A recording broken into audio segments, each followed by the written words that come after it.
Well, evening, ladies and gentlemen. Welcome to another Wednesday night here on Fightful.com, FightfulWrestling.com, YouTube.com/Fightful. I'm Mr. Warren Hayes, and we are, not technically doing a Wednesday Night Wars episode again this week. Both of our usual contenders being on separate nights. We're just going to focus this evening on AEW. If you want to see what the Fightful staff thought about NXT, well, that was covered yesterday, so you can go check that out. But tonight we are talking about AEW Dynamite right here, and I want to thank you all for joining us live or listening on your own time whenever you can. We do appreciate it. We do appreciate all the support that you show here at Fightful. If you like this already right now, just by seeing our faces illuminating your screen, why don't you go ahead and give the video a like? That's really cool. YouTube likes that kind of stuff.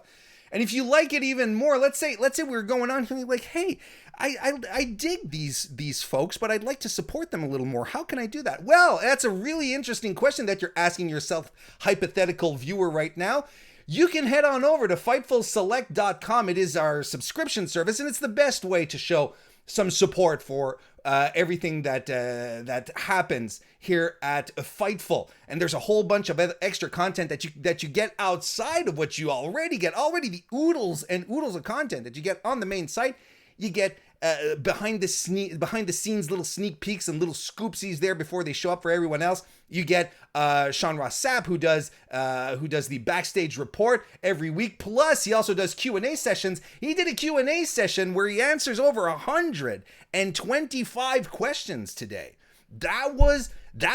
That's an Iron Man thing. That's like running a marathon of questions. You also get Steven Jensen, who does the Weekender Report, where he covers all things non-WWE related. And of course, you get Alex Pulowski, who does Sour Graps, where he reviews the main roster shows, Raw, WWE Raw, WWE SmackDown, every couple of days or so. Whenever he musters up the energy, he goes out there and he does it in his own particular style. So go check that out. It's a great way to support everything that we do here at Fightful.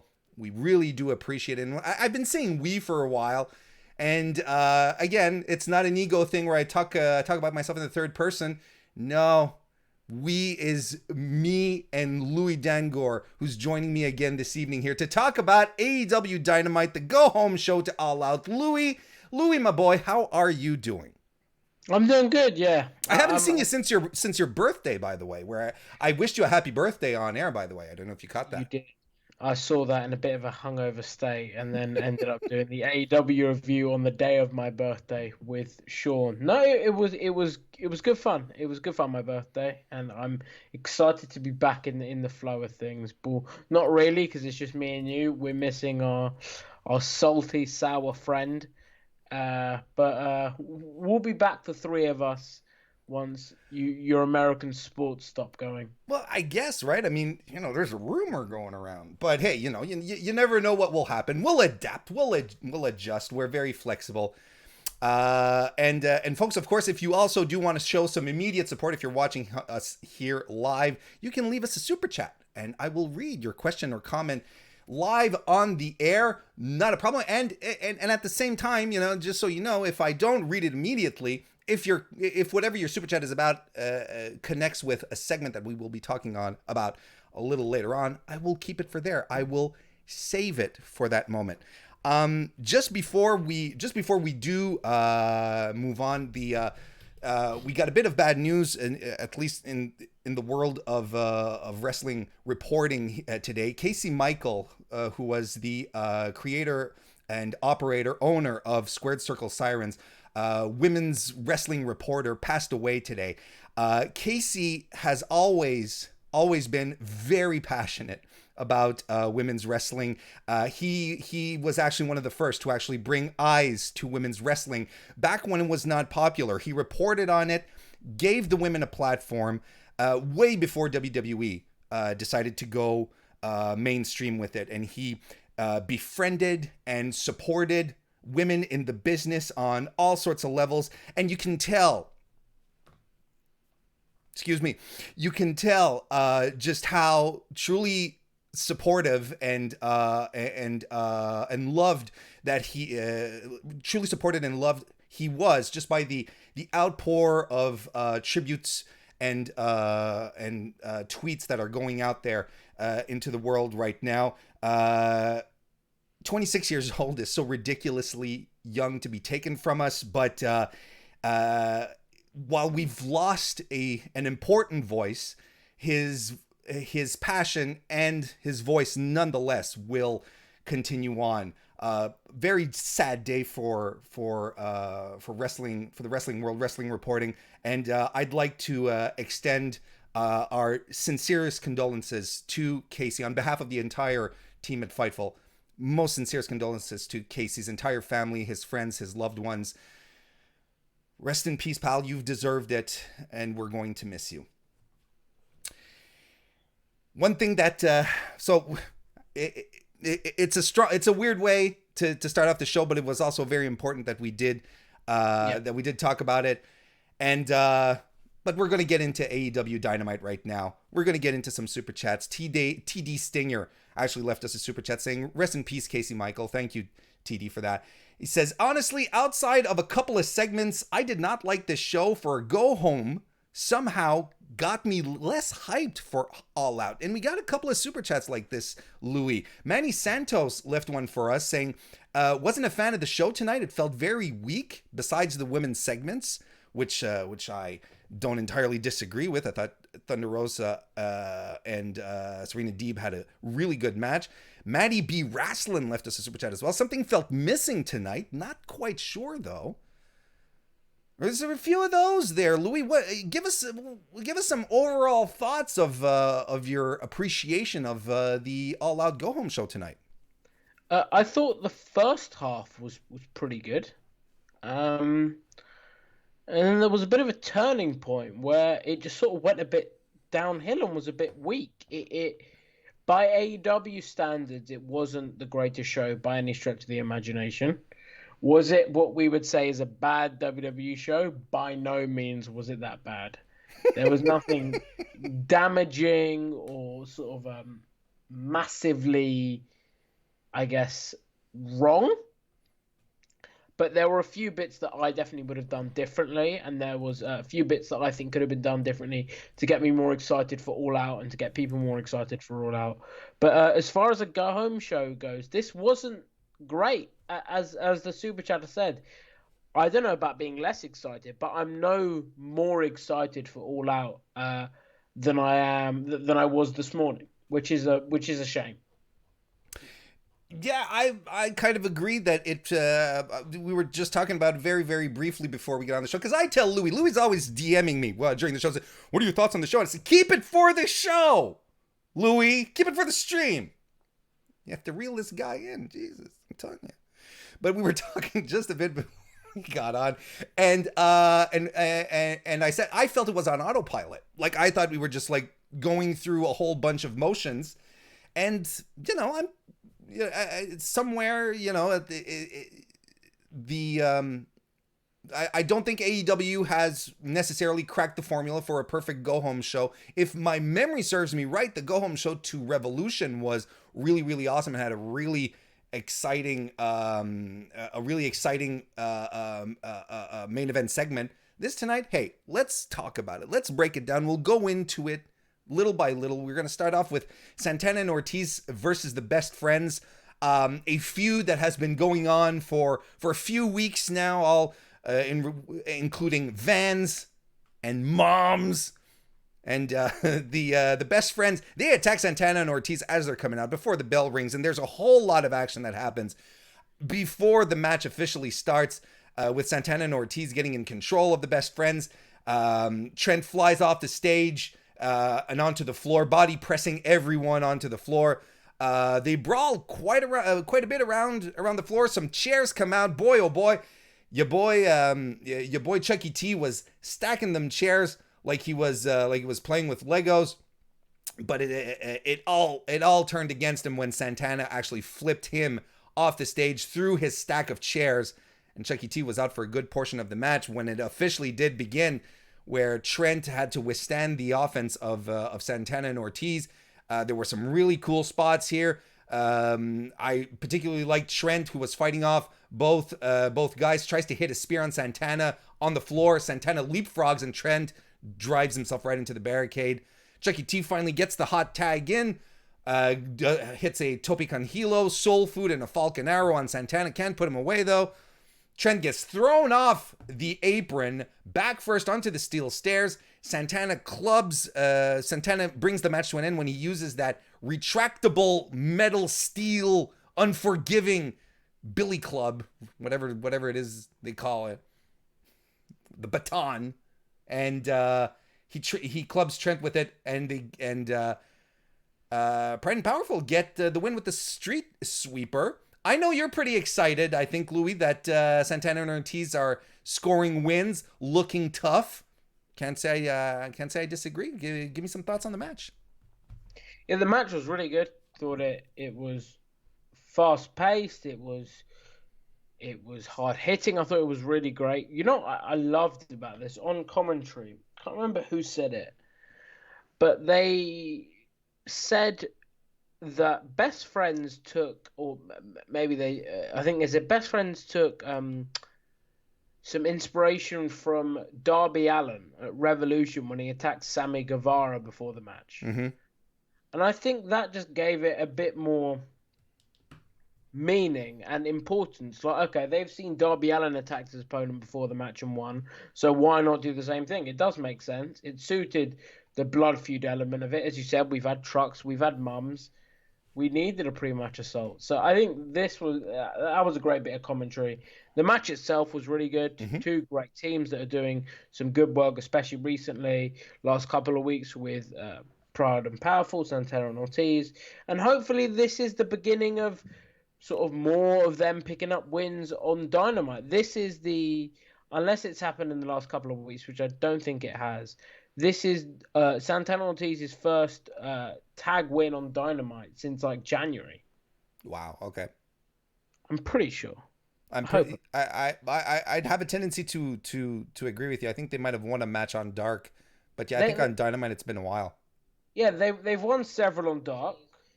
That's me talking to myself. They won several on Dark. I'm just checking, googling live on air. But which has its own issues. Bring that up on Dynamite. That would be good to bring up on Dynamite, which they haven't done. But it's great to see a more serious side of them. They did cut a great promo on Dark, which again would have been nice to show again today. But LAX are picking up wins, and that's all I can ask for. They are coming up as an established team in Dynamite again. And I'm honestly here for it. So this was, for me, a fantastic way to start the show. I'm not sure whether that's my personal bias towards LAX, but I thought this was great. I thought this was great too. I'm as well. I'm happy that the former LAX won as well. Patelron left us a super chat. Thank you very much, Patelron, saying, I think Louis should have gone to sleep after the Santana Ortiz versus Best Friends match. Yeah, I think the show peaked for Louis at that point. I think we also have to take a second to point out the work that Trent Beretta put in tonight, because he ate it, and boy was he bumping like crazy. I think Trent is slowly building a very strong case for a singles run. I think more and more people are looking forward to that as well, because he was fantastic again tonight. There was it seems to me that every moment that he has a chance, that he has the opportunity to go out there and work, he works really hard. And to your point as well, what I really liked about how this match was handled is that it felt like a grudge match. It felt these were guys that didn't like each other. They just wanted to beat each other up, instead of, just getting in the ring and doing, let's try and do some knuckle locks. It's like they just go right at it. Felt like a grudge match. I mean, if we're not going to get it at All Out, which we're not, this was a good way to blow off this feud. Agreed. The Young Bucks and Luchasaurus defeated Private Party and SCU in an 8-man tag, where the winners get to face each other at All Out, Louis. Of course, this match is refereed by ya boy Rick Knox, so you know that rules are out the window here. The Young Bucks hit early on a combination backbreaker foot stomp, double team. Kazarian strikes Jungle Boy down at some point and wallops Nick Jackson with a slingshot cutter. Daniels hits an Arabian moonsault to the floor. One of the rare ones he's done since that botch.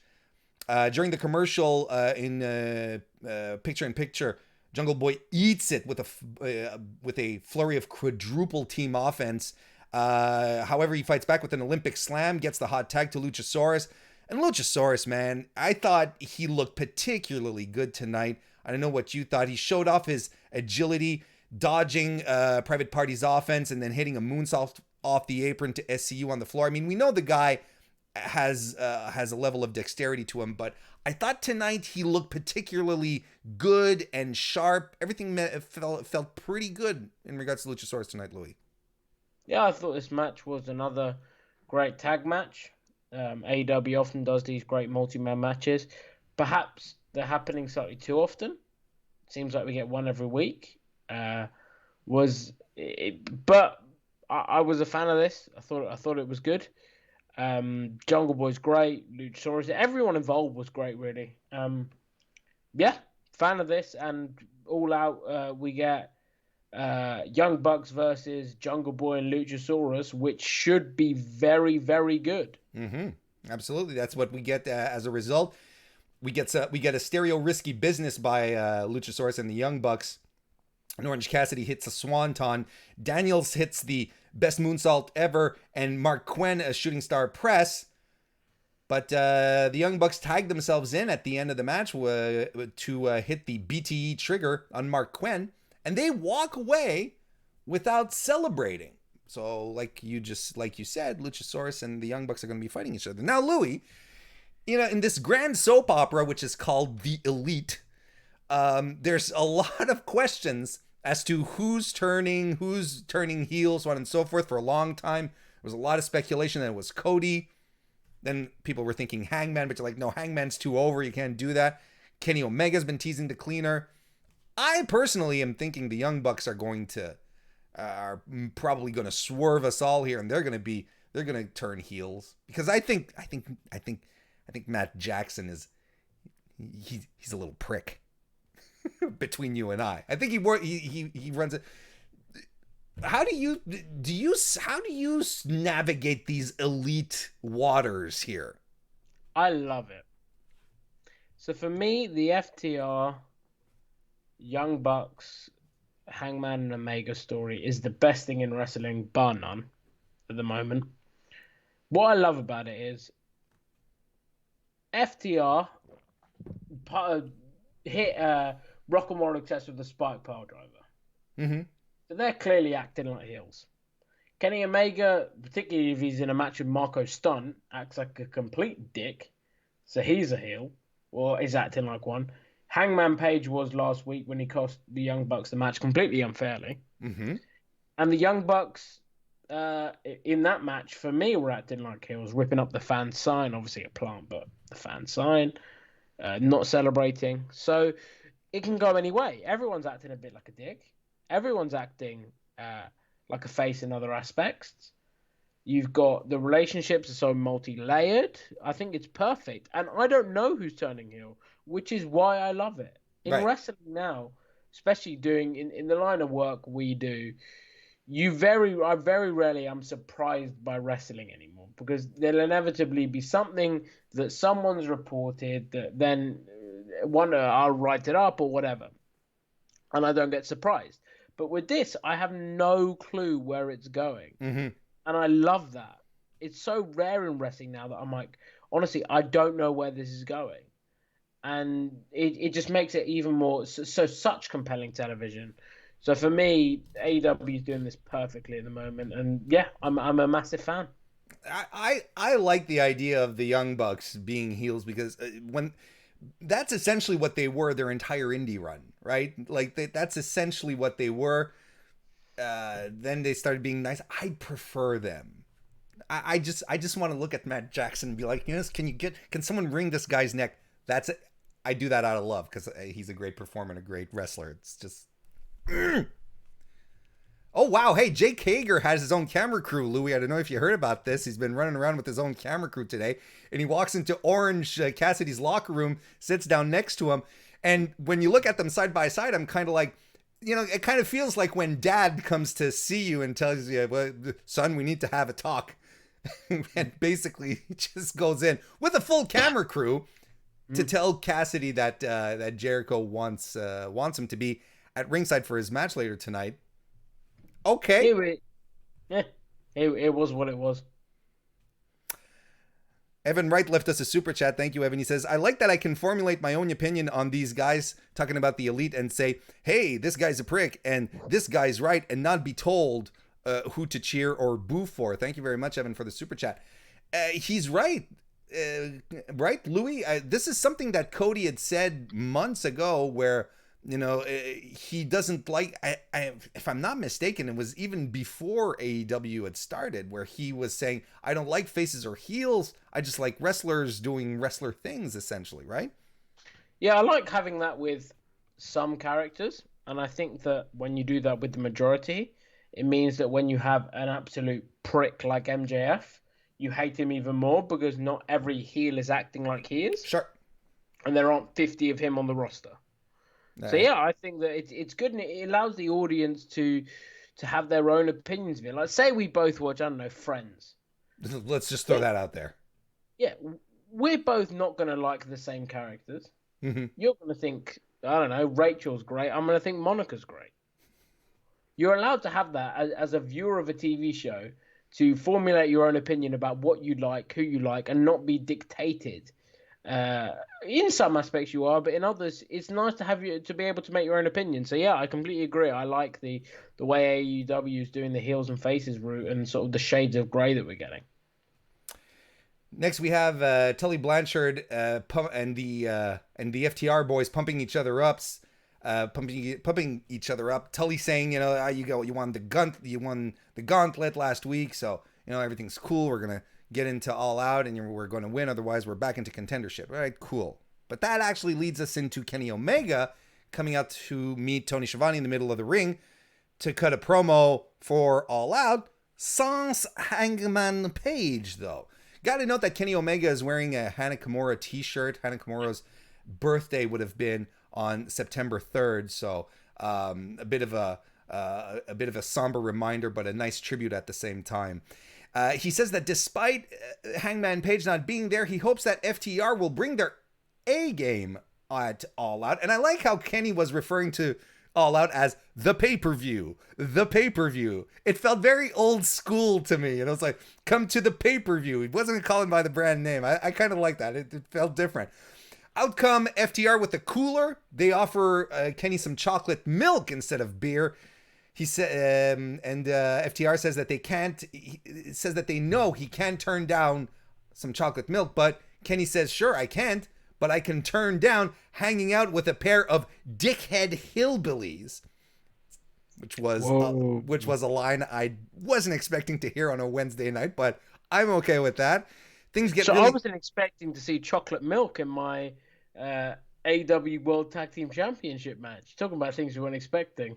Well, apparently, and I'm just throwing this out there as an aside, apparently drinking chocolate milk after you've worked out is very, very replenishing in regards to nutrients and energy and so on and so forth, much more than Gatorade or Powerade and stuff like that. Did you know that, Louis?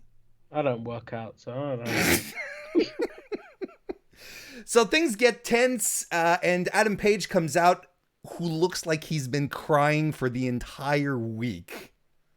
Makeup was perfect. It was so funny. It was perfect. Dax calls Page an insecure little boy and a piece of shit. And Omega tries to calm everyone down, but there's a kerfuffle. The titles get involved. But there's a great distance between Kenny Omega and Adam Page at the end of this segment where Page tries to hand back Kenny's title to him, but Kenny's on the outside of the ring looking in. Left him all alone in there. I mean, this ties into what we were saying. Look, we're gonna do our predictions later on at the end of the match, so we don't have at the end of the show, excuse me. So we don't have to necessarily talk about the All Out match here, but man, it's crazy how well they're able to weave in the elite stories with the stories that have to do with the actual match. This is some good stuff.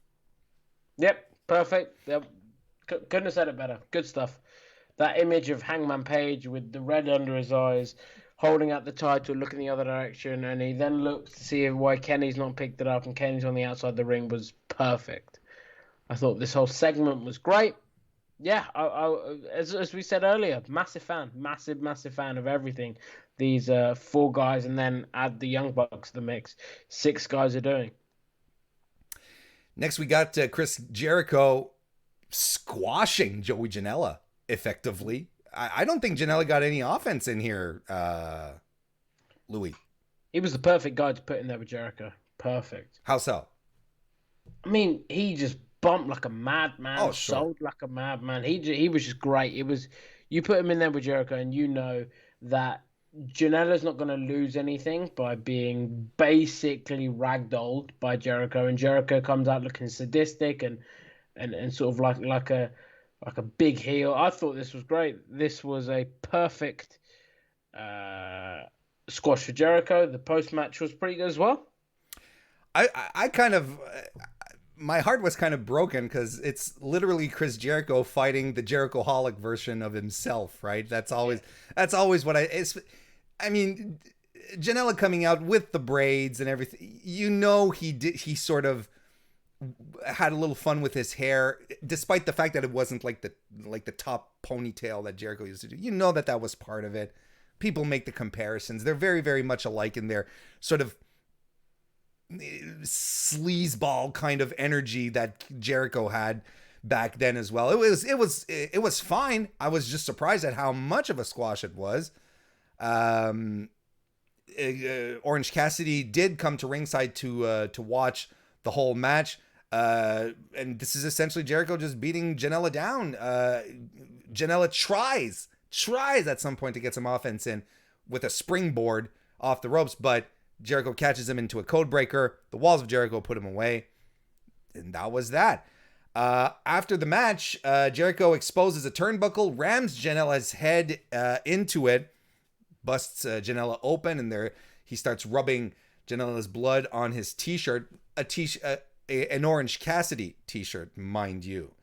And that provokes Orange Cassidy. He hits the ring. Jericho and Hager beat him up. Sonny Kiss comes out for the save, and Orange Cassidy hits a spinning DDT on Jericho. A little fire there from your boy Orange, who pulls out a little bit of the bubbly, uncorks it, and pours it out.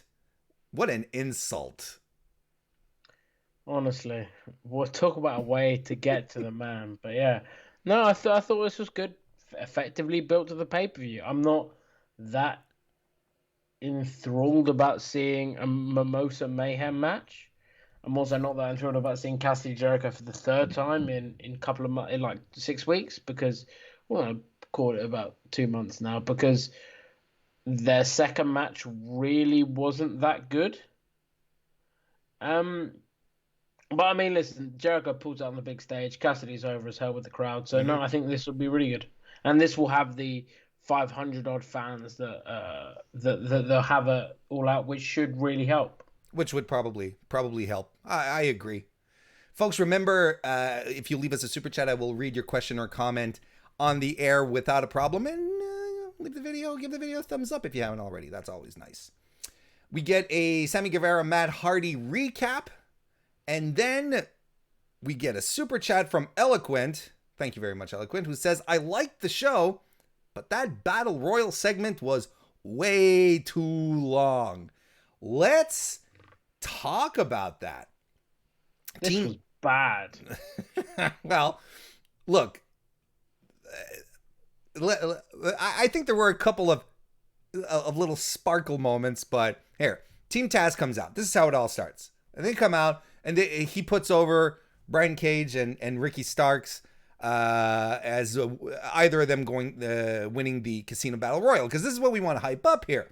They start trash talking on Darby Allin and Lance Archer, who they're both feuding with as well. Out comes Jake Roberts saying, and he has a mic with Lance Archer, and he has a microphone. He's saying that they're just a couple of squirrels, he and Lance Archer, trying to get a nut to move your butt to the dance floor. So, yo, what's up? Hands in the air. Come on, say yeah. Everybody over here, everybody over there. The crowd is live and I pursue this groove. Party people in the house, move. Well, he didn't say all of that, but he did say that there were a couple of squirrels trying to get a nut. So he comes out. Eddie Kingston comes out with his group as well. He basically, he has probably the funniest line that they that came out of all of this, where he says, where he's talking about Taz wondering what you're doing hanging out with Ricky Starks, a guy that I'm not sure if I need to fight or take out on a date, which I thought was hilarious. Tully Blanchard and Sean Spears come out. Darby hits the ring. There's a schmoz. The Inner Circle join in there as well. Best friends. Everyone is out there, and everyone fights each other from the end of the segment through the commercial, then back from commercial. Louis, I thought this was way too long for what it's worth. And I can, I like to razz WWE when they do the build-ups to Royal Rumbles, where they absolutely have to have people flying over the top rope to make sure that we really understand, right, during these schmazes, to make sure that we understand the rules to a battle royal. But not that I necessarily wanted it here, but I don't think this was necessarily the best approach either. Tell me your thoughts.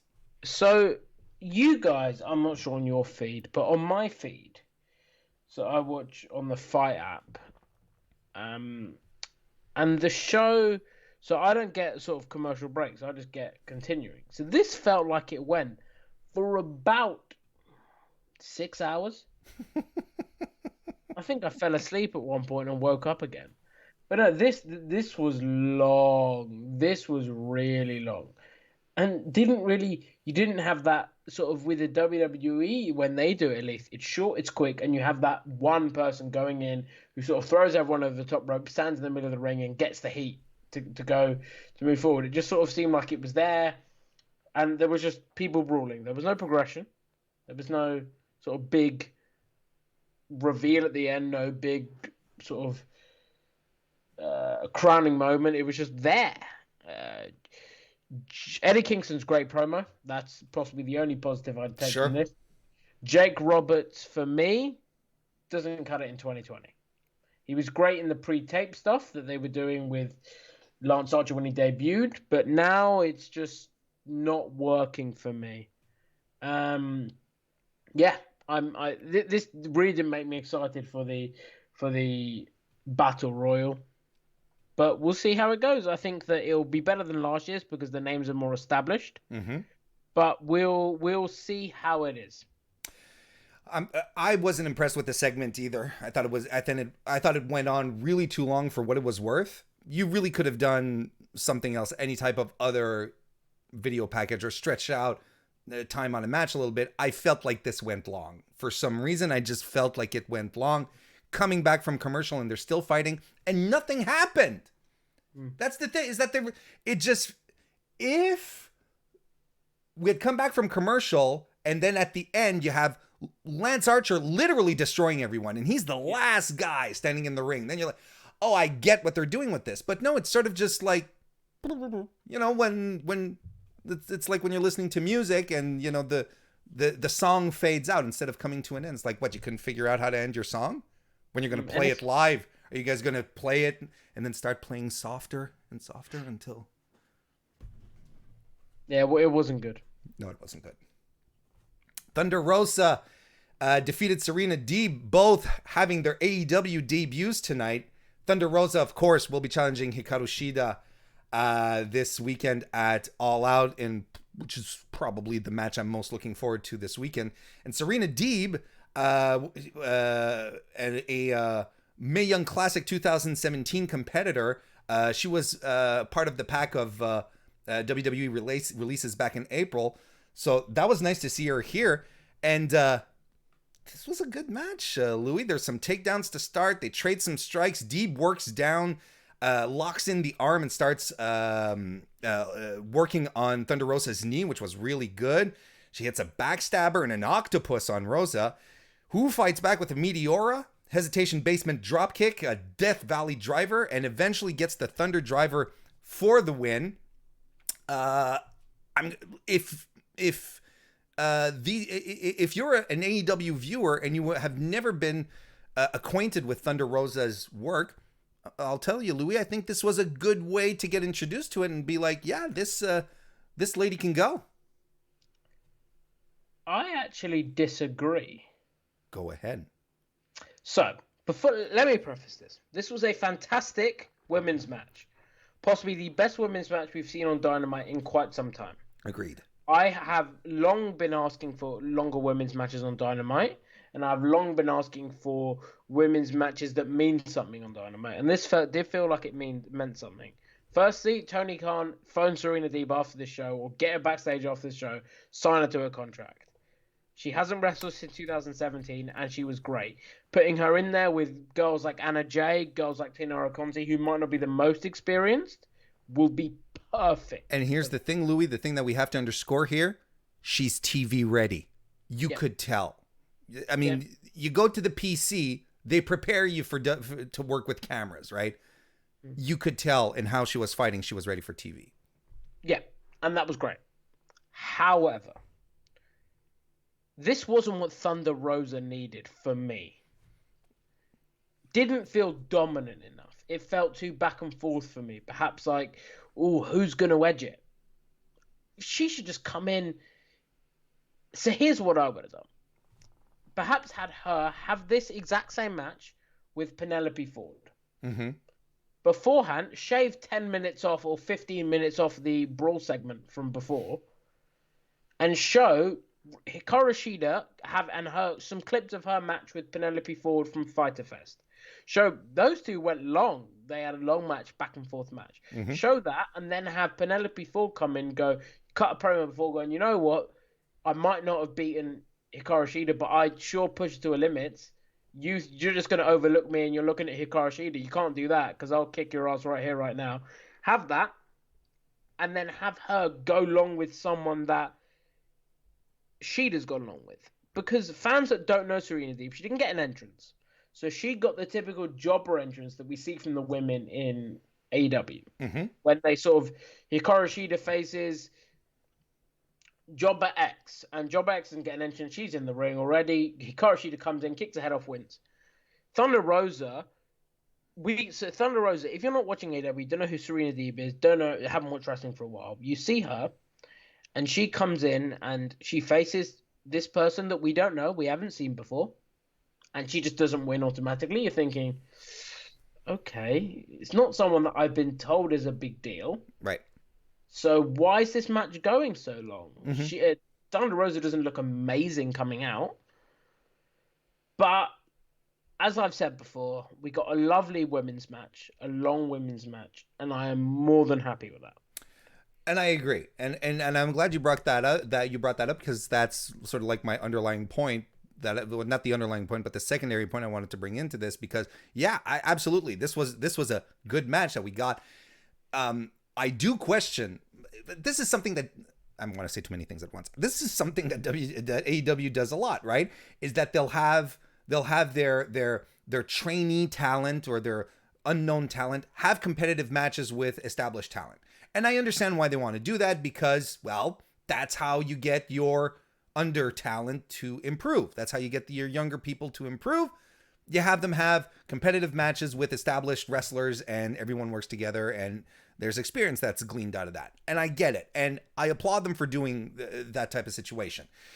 Serena Deeb, I remembered her from the Mae Young Classic. She was very good. I thought, and again tonight, looked at her go. She was very good as well. Maybe wasn't the best choice here if you want to bring this woman here and give her a showcase.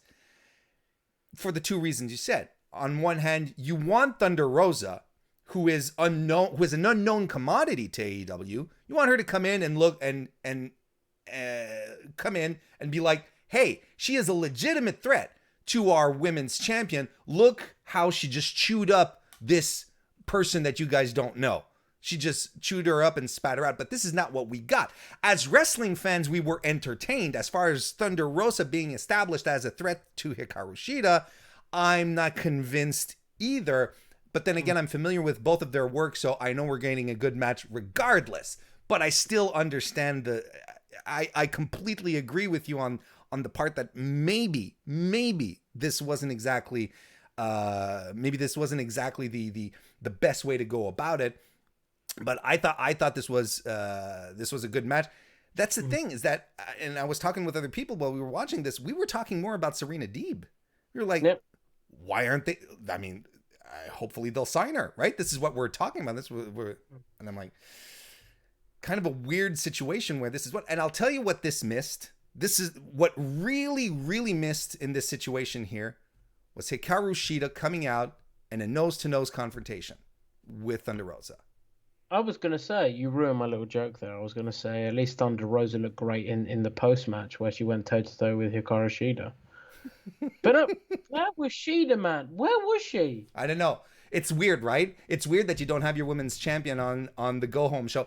Because the segment that they did, was it last week or the week before, where they signed their contract, in a little segment, and they were just staring at each other with the belts. I was like, this is perfect. And it's so old school, and I love it. I really, really liked it. Why didn't we get a face-to-face confrontation tonight? They don't have to fight. They don't have to start throwing chairs at each other. That's not the point. Just come out, hold both their titles, stare at each other. That would have been perfect. It would have been wonderful. And you would have got your champ on TV. But we're being nitpicky. This was a good match, This was, let's say, very good match. And you know what? I liked how it got as much time as the men's matches. Yes. It didn't feel like, oh, here's the Tokens women's match. There's 10 minutes for the main event. You go out and have fun. 10 minutes. We wish. 5 minutes for the main event. You go out and have fun. This was a long match, given time, given meaning, given importance. And I'm all for that. Hope we see this continue post All Out. And I hope they pick up Serena Deeb. Do the right thing, AEW. Zach Barber left us a couple of super chats. Thank you very much. By the way, Zach, we're going to go back to when we were talking about the Battle Royal stuff. He said, at the end, it should have been just Lance Archer, Team Taz, and Darby Allin. Or not necessarily at the end. He says, it should have been just Lance Archer, Team Taz, and Darby Allin in the confrontation. Mm-hmm. Sure. Again, I understand why they did the Battle Royal thing, but sometimes you just have to keep it simple. But I agree. There could have been another way to do it.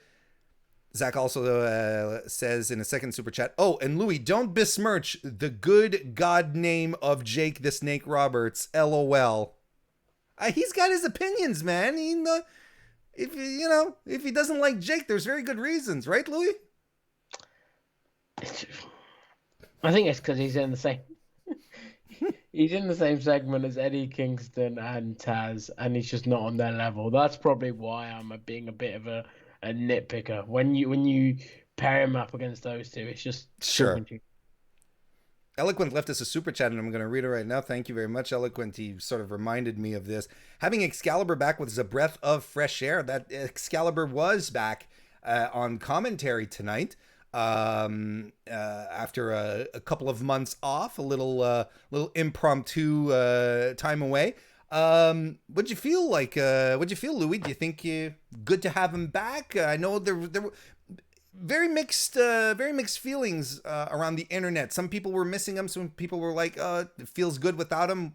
What do you think?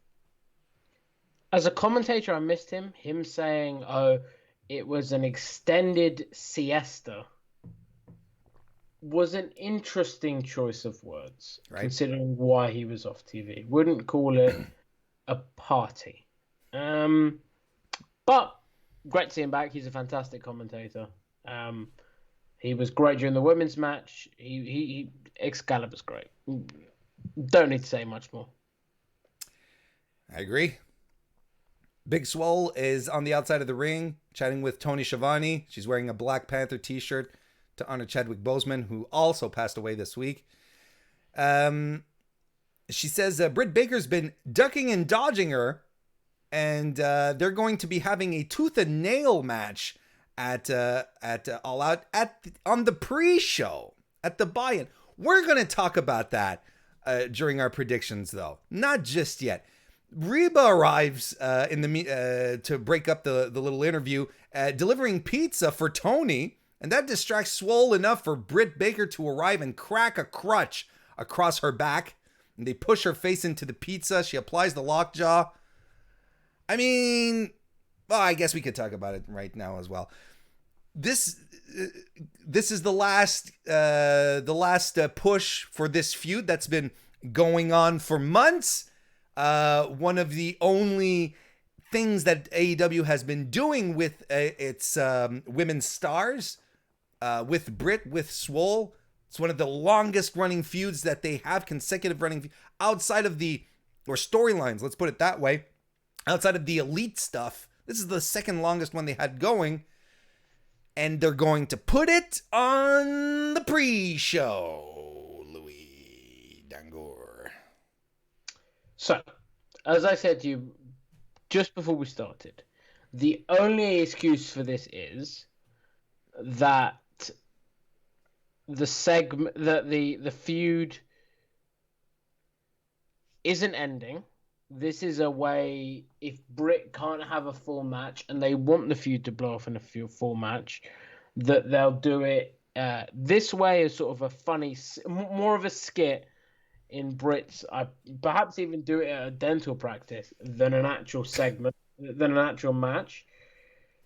But if this is a match in a ring we don't even know the rules, then there's no excuse, because it is one of the longest running feuds in AEW. But they had their one women's match at All Out, so on the main card. So what do we expect? I was gonna say they're maintaining their very strict quota, of one women's match per AEW card. So good for them. I was, to be completely a little inside baseball here, I was ready to uncork about this just as we were getting on the show. But Louis said, yeah, but what if Britt's not ready? And I'm like, all right, fine. That cooled me down a bit, because boy, oh boy, I am not stoked for this decision. Not at all. If it's a smoke and mirrors kind of thing, I can get into it. But it better be some real smoke and mirrors, because there is no reason why this match should not be on the main card. Especially when you have one where it's the Dark Order versus the Nightmare Collective versus Cardona and Sky, which has nothing, no build, nothing. Anyway, might be getting ahead of myself. Pace yourself, Warren. Pace yourself. You what, mate? Left us a super chat. Thank you very much. And says, disappointed that Britt Baker versus Big Swole is on the buy-in. Yeah, that's a little bit of that's our feeling right now. But like Louis said, we'll see. We'll see how things happen moving forward. Gorilla Press left us a super chat. Left us 2 super chats. Thank you very much. First and foremost, saying, Gorilla Press here, showing love and support for our friends over at Fightful Pro Wrestling. Thank you very much. And the second super chat saying, we miss Jericho on commentary. Well, he is special on commentary. And I think one of the reasons why we miss him is because they pull him out only on special occasions. So that's good. Let's move on to the main event stuff. We had a couple of promos before that, a couple of segments earlier on the evening. MJF tries to cut a promo. He gets interrupted by his staff saying that Mark the lawyer locked himself in the dressing room because he's afraid of fighting Mox. Wardlow kicks the door down. They drag him out, and MJF tells Mark the lawyer that he should be. It's okay to be afraid to fight Mox, but there's nothing scarier than getting in the way of my goals. My being MJF. So he says you have 2 choices: you either get in the ring or you get in a goddamn wood chipper. And that to me is, the politician gimmick coming full circle right there. Mox cuts a promo as well a little later on and hopes that MJF will be the most savage he's ever been. But that leads us into our main event. Jon Moxley versus Mark the Lawyer Sterling. This wasn't it. Sterling does the I'm not a wrestler chicken shit gimmick. He tries to get away, but Wardlow keeps him from escaping. Mox rushes him and gets the paradigm shift in. But then Wardlow comes out, starts beating up. Well, before we get into there's no really match to talk about. Usually I like to talk about the match, then the final segment, but this is all just like one big schmooks. Wardlow comes in to beat up Mox. That leads MJF out, who is not hurt. Surprise, surprise. The collar, the walker, he doesn't need any of it. And they beat him up. Mox eats the ring shot to the forehead, and that busts him open. There's a lot of blood, and MJF is covered in it.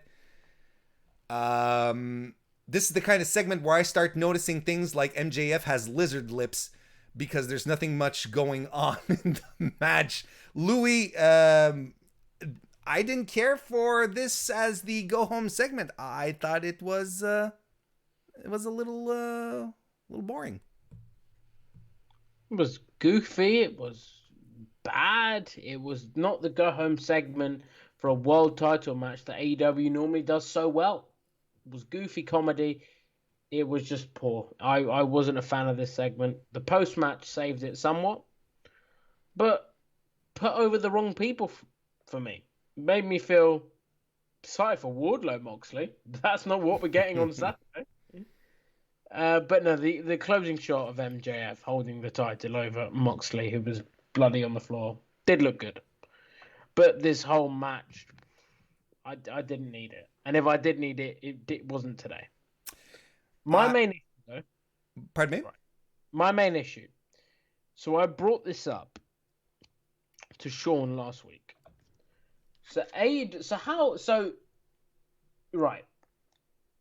How did Mox beat Cage? Taz threw in the towel.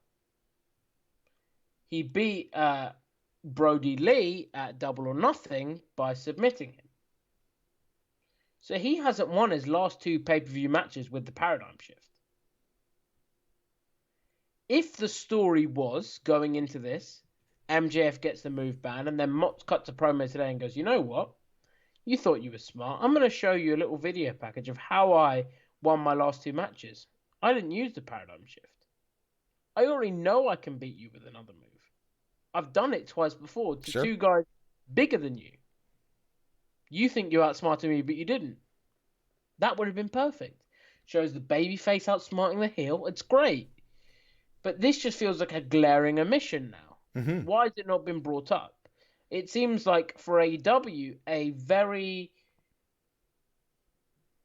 unfortunate and very rare lack of attention to detail for something that was just there for everyone to see. It's not a subtle thing. He hasn't won his last 2 matches with the paradigm shift, so having the move banned doesn't carry the weight that I think AEW thinks it does. Other than that, this segment just wasn't great as a whole. I would have just changed it for that Moxley promo. That would have been more beneficial. I'll tell you this much. The high angle Death Rider in New Japan wins every time. Every single time. Gorilla Press left us another super chat, says, go home segment was lackluster. Post match was rated a meh at most. I think we're in agreement with that. It didn't get me excited. Outside from, like Louis said, getting the moments. That was pretty much it. Zach Barber left us a couple of super chats as well, heading back to when we were talking about Excalibur and the women's match. First pre-show says, Louis, siesta is Spanish for nap, not party. Well, you can have a siesta party, right? Just like a siesta fiesta. See? Fiesta. It's fiesta, not siesta. That's my bad. I'm trying to cover for you, Louis. I'm trying to cover. I'll loan up.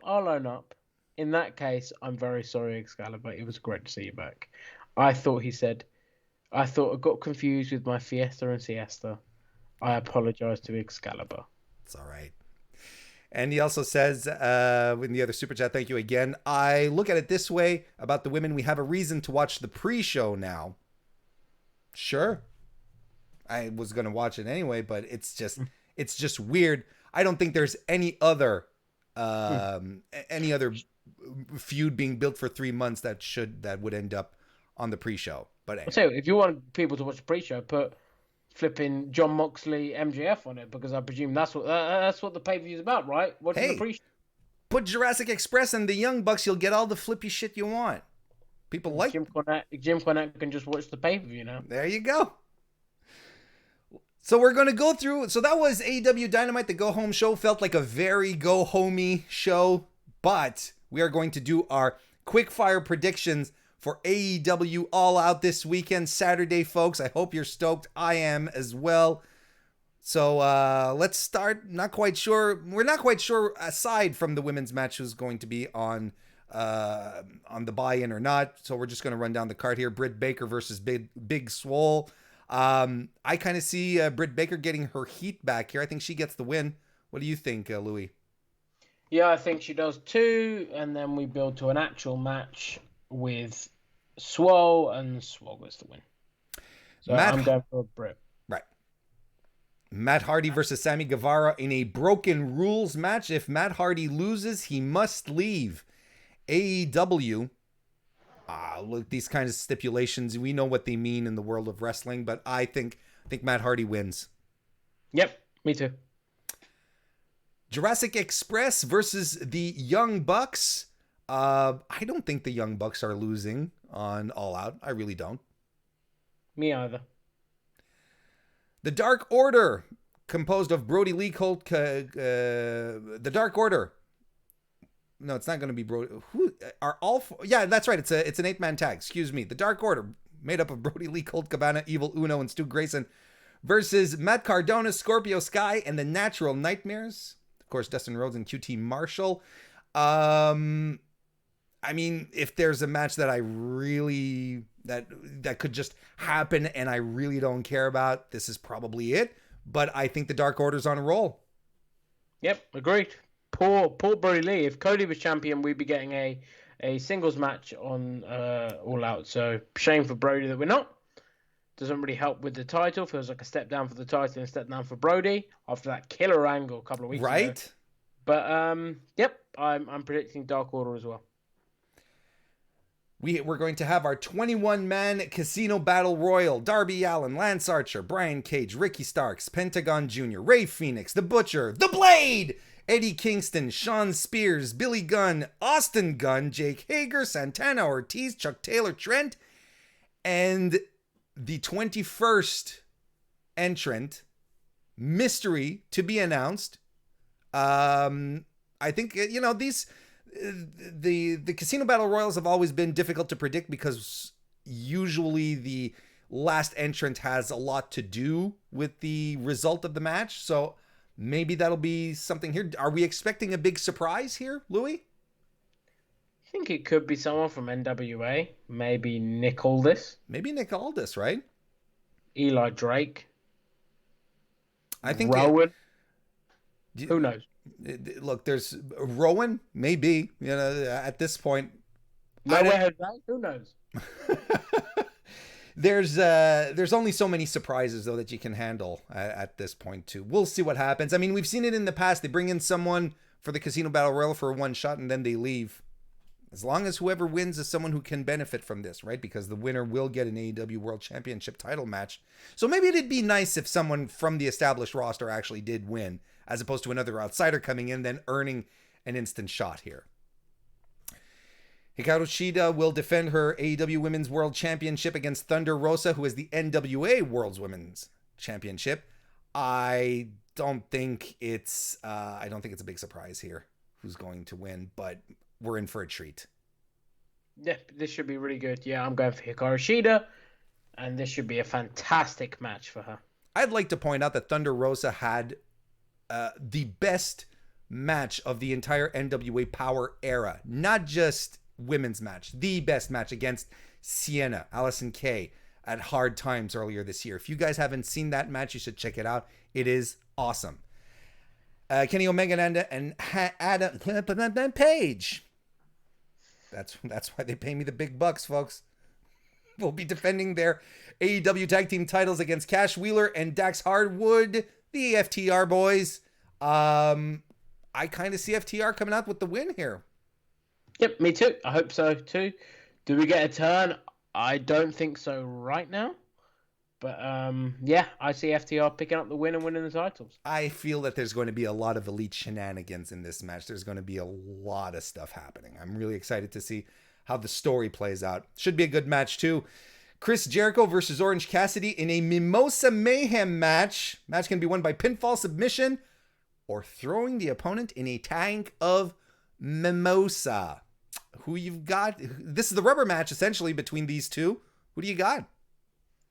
I don't know. This apart from the Battle Royal, which could be No Way Jose. I don't know who's winning this. This is the hardest one to predict. Think I'm gonna go for.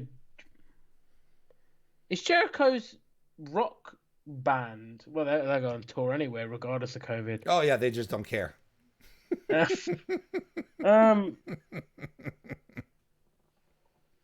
Fuck it, Cassidy. No, I'm going with Orange Cassidy too. Especially if there's an audience there and the cheers and so on and so forth. I'm going with Orange Cassidy. I think Jericho knows what's best for business. And the AEW World Title Championship, Jon Moxley defending against MJF. Who do you have here? I've got Jon Moxley. I think he's retaining. I think he's retaining too. I think MJF. I think the story here is MJF eating his first loss. I think that's the big deal here, and that's something that Jon is going to hang on to for a while. I concur. I'm looking forward to this show. Should be a lot of fun. And this show was a lot of fun, but we have to wrap it up. It's time to go, Louis. Before we do, what you got cooking this week? Tell the people what's up with Louis Dangoor. So if you head on over to Wrestle Talk Interviews, my latest interview, a one-on-one with Ric Flair, is up on the channel, which was a big one. Check that out over there and subscribe if you're not already. I've got an interview going up with hopefully next week, Santana and Ortiz. I'm supposed to be interviewing them after All Out, so it'd be good to speak to them. Hopefully, maybe one of them wins the Casino Battle Royale, last throwing out No Way Jose. Who knows? If it's not No Way Jose, I'm actually going to be upset. But yeah, just follow me on Twitter at the Louis Dangoor. I'll tweet everything I do, and you'll see it there first. But yeah, I just want to say one final thing. Obviously, you mentioned at the top about Casey, just from myself. Best wishes to his family. I mean, you just look at the replies to his tweet, to the tweet about what had happened, and the amount of women's wrestlers from every company on the globe saying, "This is what Casey did for me. Such a big loss." Shows the testament and the impact he had on women's wrestling. So he'll be very sadly missed. And 26, far too young. But yeah, thank you obviously for having me on the show, Warren. I thought your words at the beginning summed it up perfectly. Well, thank you for the nice sentiment at the end. He will indeed be missed. And folks, as far as I go, you can follow me on Twitter at Mr. Warren Hayes, or come subscribe to my own YouTube channel at youtube.com/Mr. Warren Hayes. I do my live show every Thursday evening, 9 p.m. Eastern. Come check it out. It's a lot of fun. Thank you all so very much for joining us this evening. Follow us on Fightful at Fightful Wrestling as well. Fightful and Fightful Select and Fightful. Just look for Fightful. Type that in. Follow whatever pops up. Unless it's like Fightful is dumb, because you don't want to follow that. Also, it doesn't exist. Bye.